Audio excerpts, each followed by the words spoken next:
How do there, guys, and welcome back to Edgar TV. This is a video I didn't think I'd be making, an improv video, something that's happened at the World Darts Championship, a little bit of a clash maybe appearing here. James Wade versus Wayne Mardle, something you probably never thought you'd hear in 2022, as Mardle's been retired for so long. However, we have a tweet.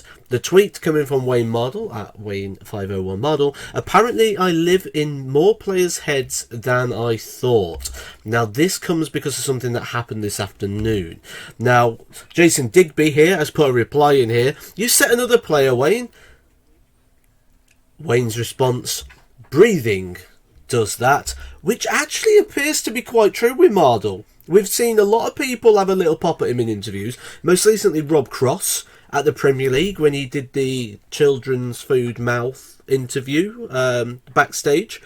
And we've seen this quite a few times, people having a little dig or a little pop at Mardle. We've got to remember, Wayne's paid and employed to give an opinion on what he thinks is going to happen in the games or in the action and things like that. Obviously, James Wade's seen some of these where he's maybe not been too favourable to him and made a comment today after his match. The question asked to him by Michael Bridge on stage was, are you going under the radar for this event? His answer was no. He doesn't feel he's going under the radar, and his response to that question was this: people like Wayne Mardle don't think I'm good enough, but I've won more than he did. So instantly that gets you thinking, does Wayne always write off James Wade? Does he always run him down in interviews? You know, it's quite easy to overlook longevity. I've said this before. It's easy to get distracted by the new shiny toy and forget the thing you've got all along. Well, I didn't have to look too far to find this article on Sky Sports.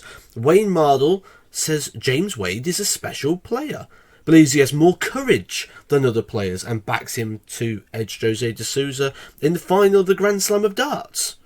That was going into the final of Grand Slam of Darts, so that was, what, a year ago? So you don't have to look too far for that. You've got this tweet that Wayne put out during the game. 4 hugely important legs played so far. Wade 4, King 0, #timing.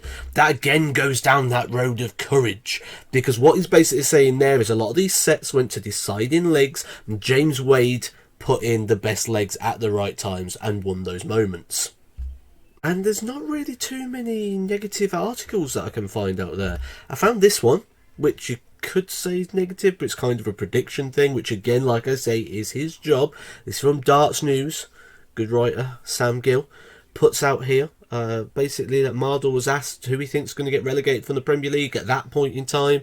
And he said earlier in the year he thought Glenn Durrant and James Wade was the likely two to go down, which is probably at the situation at the time when it was. Like I said, this isn't the first time we've had pops at Wayne, and it's certainly not the first time James Wade has mentioned Wayne's in an interview. Now, Wayne has since put this tweet out and tagged James Wade 180, put, when James Wade loses 5 world semi-finals, then he can say he's won as much as me.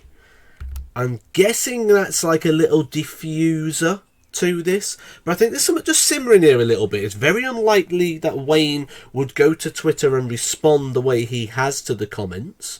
So something a little stewing or a little bit bubbling under there. I will keep an eye on this, as you would expect here on Edgar TV, on the finger pulse of darts related content. We'll see how this one goes, but there's your Twitter handles and your tags if you want to follow this yourself. We'll see how this develops. Interesting little story coming out. Subscribe if you're new, guys. Hit the like, and I'll catch you soon for some more Edgar TV.